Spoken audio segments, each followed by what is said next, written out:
Hi guys, it's me, Skylar Capri, and today we have to talk about a bunch of repackaged news as well as some more news on the Bath&Body Works Musk collection, specifically the Warm Musk fragrance. That being said, if you're returning to my channel, welcome back, and if you're new here, welcome. We do all things body care, so if that sounds like something interesting to you, make sure to hit that subscribe button, and without further ado, let's dive right on into the video. All right, you guys, I'm going to sit on this side of the screen and put some images up right here. Now, the first thing I want to talk about is going to be the last product as part of the Musk trio, and that is going to be Warm Musk. Now, the image for this, as well as the information, was sourced off the Bath.and.Buxx Instagram account. I talk about her account all the time. It really is my favorite Instagram for all things Bath & Body Works spoilers. She has really high quality images, and she always tries to show the front and the back of the product, so you get an idea of the packaging as well as the scent notes and sometimes even the pricing. So really can't recommend her account enough, but that is where the information and the images are from. And as always, I will have her linked in the description down below if you're interested in checking her account out. But that being said, Warm Musk is really the most basic of the three, but I got some different perspectives in the comments, and there's really one that I want to hint on in specifically. So Warm Musk, overall, from a packaging standpoint, I think this does look the most cohesive and the most elevated. This is one of the most simple packaging designs I've seen from Bath & Body Works in really a long time, but I think Bath & Body Works received, very criticism when it came to things like the Bath & Body Works Disney Princesses collaboration, or the villains, or people saying, these, from a packaging design standpoint, these don't feel elevated, these feel a little bit more juvenile, these feel something that I as an adult wouldn't want to use. And when you're trying to think about the consumer demographics, okay, the Bath & Body Works Disney Princess collection might have been great, for younger teenagers, something like that, and they would have loved that collection. And if they're going for a younger audience in general, that would make sense to position that collection in this way. But when you're thinking about a Musk collection, you're thinking, okay, maybe this, and the comment gave me a lot of perspective on this, maybe this is more so for layering with your higher end fragrances, as some of the Bath & Body Works ones are so unique, they're almost not designed to layer with those high end fragrances, but Musk makes it a little bit more wearable. Maybe the design and really the thought for this is going to be something you want your older demographics to take a look at.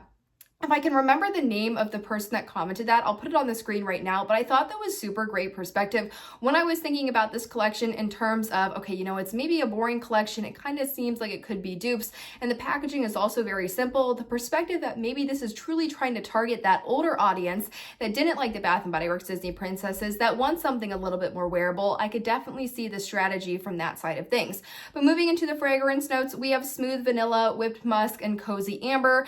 Very basic scent story overall. Could this be something a lot of people enjoy for layering? Absolutely. Would this be enough to get a large amount of people into the store to buy this to use as a standalone? That is where I'm not sure. I feel like we've had a lot of fragrances lately, and even the Everyday Luxuries line, that are able to stand by themselves. I think a lot of people, that's their intention of buying body care. They want to buy it as a set or a trio and really focus on that scent.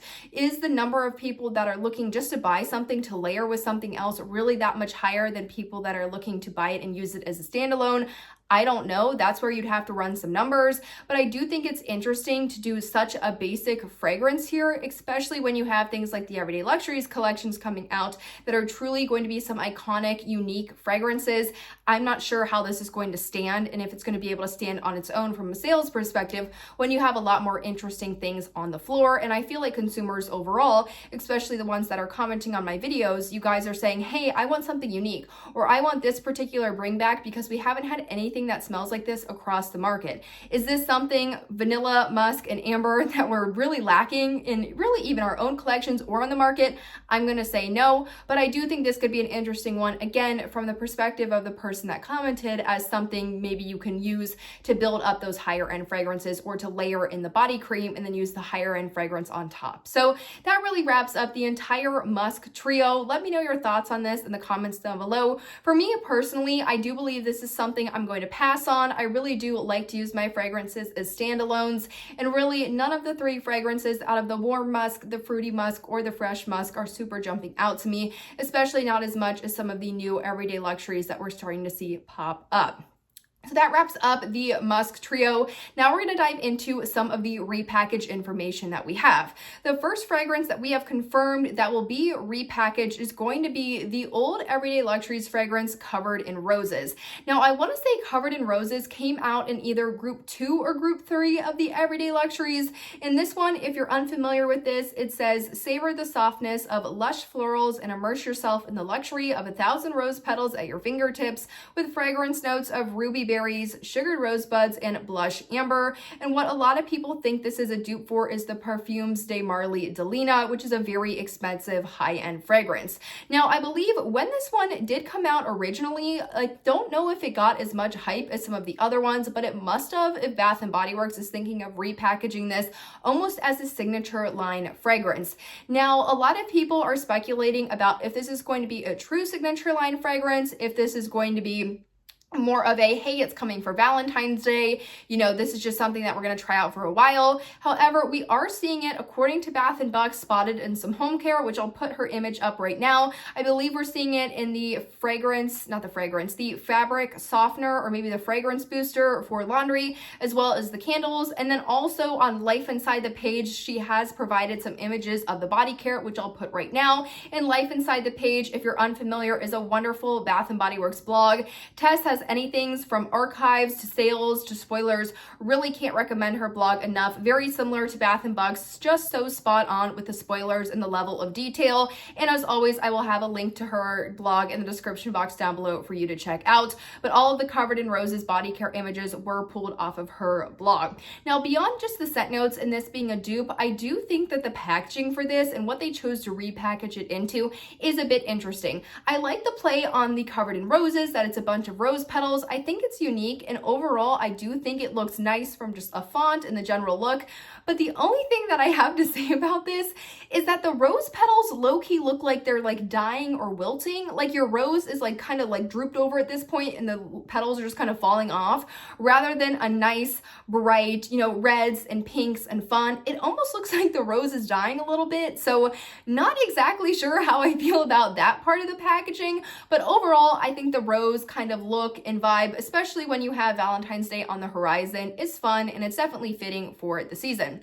Now, the lasting of this, and when I say lasting, I mean almost like the seasonality, how long do I think they're going to have this on the shelves? I will be very interested to see if this one is going to last into Easter, into tropicals, into that March, April, May timeframe, or if this was one that they really just wanted to repackage, kind of freshen up for Valentine's Day, not put it out with the Valentine's Day collection, but have it around maybe at a different table, maybe with a different release date to get people into the store to go, okay, you know, maybe this is the new one if they missed it the first go around with the Everyday Luxuries. So kind of interesting there. For me, when it comes to repackages, there are only a couple of fragrances that I would really love to see as repackages, and those are going to be much older fragrances, things like Country Chic, things like P.S. I Love You, which didn't even come out in any of the new packaging in the late 2000s. That was a very kind of early 2000s, probably like 2000, oh, maybe it was later 2000s, like 2008, 2007, something around there. I don't think we ever even got that one in like legitimate packaging. So things like that are really unique fragrances that I would love to see repackaged. When we have something that's an everyday luxury that we just had within the last 2 years, I don't necessarily think that one constitutes a repackage. I think people might have been more excited to see something else really from the past. However, again, I'm not sure of the numbers. That one could have sold out, you know, and been a huge favorite. It would make sense to do it again for Valentine's Day. Now, the other thing that we're going to see being repackaged is going to be the rose fragrance. Now, the rose fragrance, if you're unfamiliar, it is currently available as part of a gift set. I believe this is one of those kind of sneaky fragrances that is always kind of around, whether it's in a gift set, whether it's in a hand cream, whether it's in a pocket bag. And this one says, like stepping into a clean, playful flower shop, feel the delight and happy blooms surround you. Fragrance notes include airy rose water, jasmine petals, and creamy musk. Now, while I do think that this can be a very pretty rose fragrance, unfortunately, this one is going to get largely overshadowed by the repackage again of an aromatherapy rose-centered fragrance, which I'm going to discuss all in my Valentine's Day spoilers. Really, the rose fragrance and some of the other floral fragrances from Bath and Body Works, so think things like Moonlight Path, White Citrus, Hello Beautiful, Beautiful Day, Fresh Cut Lilacs. There's really a select group that will routinely come back as online exclusives in the spring. I'm not sure why they do this. They'll make them online exclusives. There won't be any marketing about it. Really, you'll hear nothing about it. And then they'll either show up a couple times in stores around semi-annual sale or kind of like a sweet pea fragrance. They might show up as more of like this repackage and have a little bit more stock, but it's a part of this broader kind of weird take on floral where it is bringbacks and they are available. You just really don't know about it unless you're going on the website. Now, the rose fragrance for me in particular, I think it's nice. I think it's fine, but there's nothing super special about it in my opinion. If you like rose, if it's a fragrance you've been a long-standing fan of, and maybe Covered in Roses is too much on that berry kind of higher end perfume note, maybe you're looking for something softer and a little bit lighter, I do think there could be a place for rose in your collection, but it's not one that me personally am going to run out and buy simply because there are other rose fragrances that I connect with a little bit more.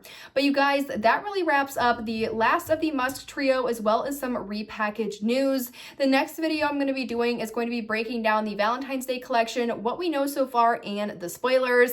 And I'm going to really save my thoughts for that video because I feel like I have a lot to say, and not only about the Valentine's Day collection, but about the broader strategy and what we can expect for 2026. But let me know in the comments down below what you guys think of the last of the Musk collection fragrances, what you guys think of these two fragrances being chosen to be refreshed or repackaged. That would be the Covered in Roses and the Rose. If there are any bringbacks you would love to see instead of those two being made into signature line fragrances or repackaged, I'd love to hear that as well. But I hope you guys enjoyed the video, found it helpful, and I will see you all in my next one. Bye guys!